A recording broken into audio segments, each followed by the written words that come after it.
오늘 우리에게 주시는 하나님 말씀은 로마서 16장 1절에서 16절 말씀입니다. 내가 갱그리아 교회의 일꾼으로 있는 우리 자매 베베를 너희에게 추천하노니 너희는 주 안에서 성도들의 합당한 예절로 그를 영접하고 무엇이든지 그에게 소용되는 바를 도와줄지니 이는 그가 여러 사람과 나의 보호자가 되었음이라. 너희는 그리스도 예수 안에서 나의 동력자들인 브리스가와 아굴라에게 문안하라. 그들은 내 목숨을 위하여 자기들의 목까지도 내놓았나니 나뿐 아니라 이방인의 모든 교회도 그들에게 감사하느니라. 또 저희 집에 있는 교회에도 문안하라. 내가 사랑하는 에베네도에게 문안하라.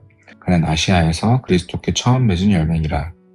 너희를 위하여 많이 수고한 마리아에게 문안하라. 내 친척이요 나와 함께 갇혔던 안드로니고와 유니아에게 문안하라.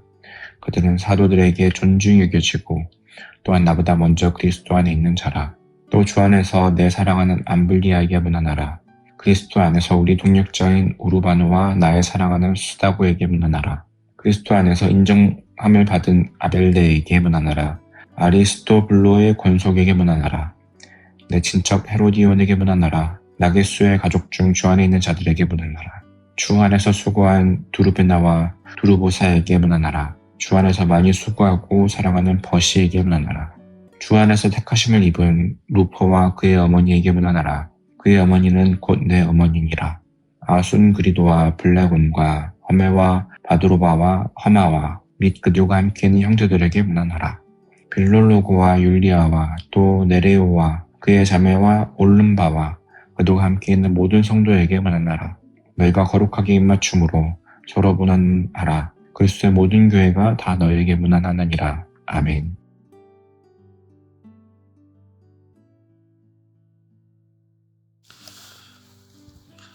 본문은 마치 높은 산과 같은 로마서가 이제 마무리되는 내용입니다.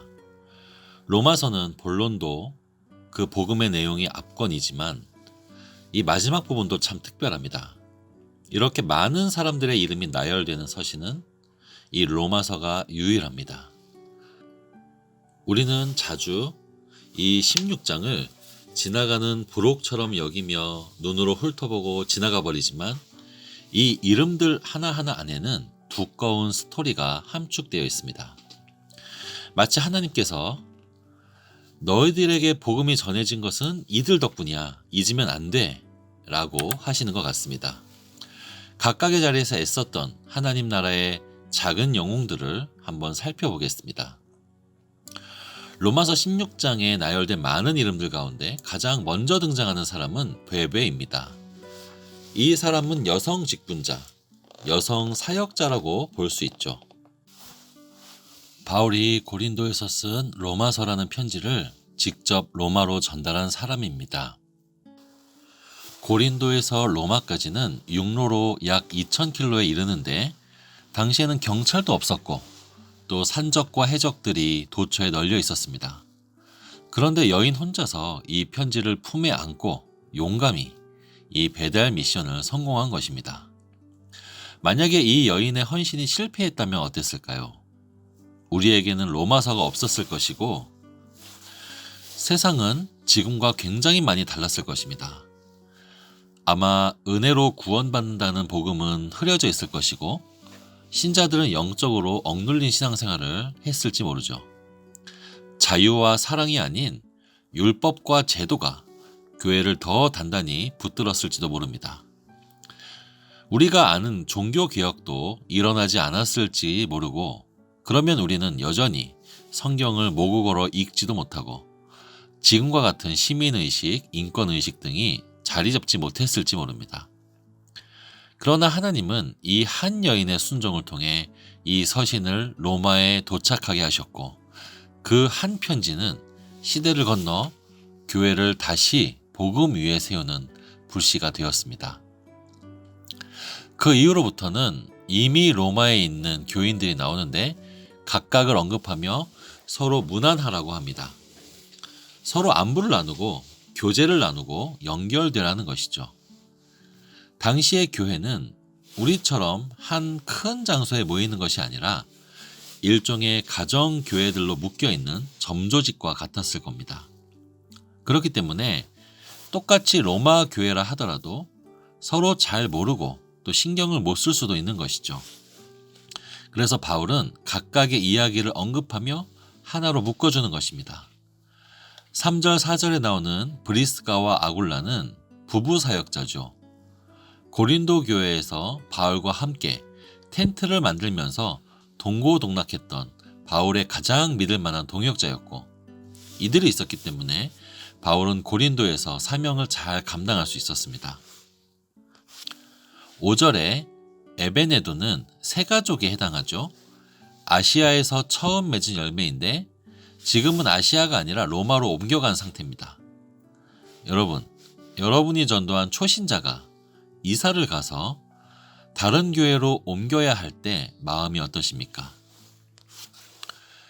이 사람이 정말 좋은 교회와 좋은 선배를 만났으면 하는 그런 기도가 절로 나오지 않습니까?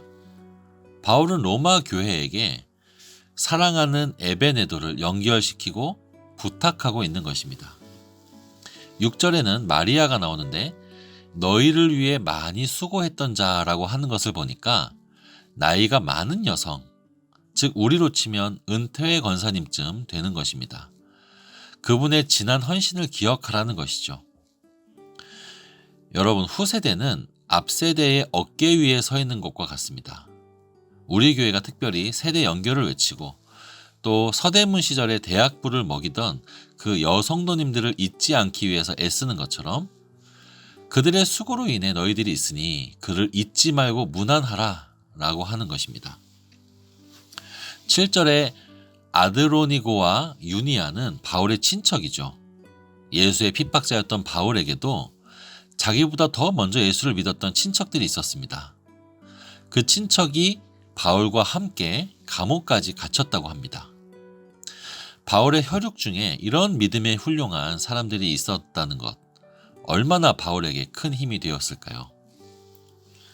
자, 10절에는 아벨레라는 사람이 나오는데 그리스도 안에서 인정함을 받은 자라고 나옵니다. 여기서 인정함을 받았다는 단어 도키모스인데, 이 단어는 그냥 인정함을 받는다는 뜻보다는 환난과 고문 등을 이겨내고 살아 돌아온 경우에 주로 쓰입니다. 그리스도에게 인정함을 받았다라는 말은 시험을 통과했다라는 뜻이죠. 마치 일제시대에 믿음을 끝까지 지켰던 추록 성도들, 그런 분들에게 쓰는 말입니다. 아벨레가 그런 사람입니다. 자, 13절에는 루포와 그의 어머니가 나오죠. 예수님께서 십자가를 지실 당시 기억하십니까? 옆에 있다가 운도 없게 지목되어서 십자가를 대신 끌고 갔던 사람이 있습니다. 그게 바로 구레네 사람 시몬이었는데요. 루포가 바로 그의 아들입니다. 그러니까 어머니는 당연히 그 구레네 사람 시몬의 아내겠죠. 아버지가 십자가를 대신 끌다가 전승에 따르면 그 일을 통해서 이 시몬이 예수님께 감화되어 신앙을 가졌다고 합니다. 그런데 여기 보니까 그 아들 루포가 나오고 또 모친만 나옵니다. 십자가를 끌었던 그 시몬은 아마 그 사이에 일찍 세상을 떠났다는 뜻일 것 같습니다. 짧은 인생 가운데 예수의 십자가를 잠시 짊어지고 살았던 시몬은 아들을 남겼고 그 아들이 예수의 십자가를 평생 짊어지며 로마 교회의 지도자가 되는 그 영광을 누렸다는 것입니다. 우리가 시간 관계상 다 볼 수는 없지만 우리는 한 사람의 이름 속에 두껍고 묵직한 삶이 있음을 보았습니다. 하나님께서 우리를 다루실 때 그저 한순간의 성과만으로 판단하지 않습니다. 우리의 성공과 더불어서 실패, 그리고 우리의 성숙한 순간뿐만 아니라 미성숙한 순간, 심지어 우리의 믿음의 날보다도 함께했던 불신의 날, 모든 날을 하나님께서는 함께 받으시고 또 늘 동행하시면서 우리와의 추억과 스토리를 쌓아가시는 분입니다. 하나님은 사람을 중요하게 여기십니다. 얼마 전에 우리 교회에서 출간된 인생회고학교 출간집을 읽어본 적이 있습니다.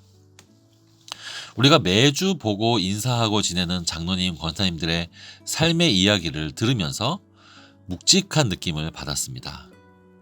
저는 책으로만 보았던 6.25를 직접 경험하셨던 이야기, 또 연약한 소시민이 어묵했던 격동의 시절을 버티며 지금에 이른 이야기, 또 욥과 같이 깊은 상실을 경험하면서도 끝까지 하나님을 신뢰했던 이야기, 그런 것들을 보면서 우리가 함께 예배하고 함께 교제하는 이 자리가 결코 가볍지 않다는 생각이 들었습니다.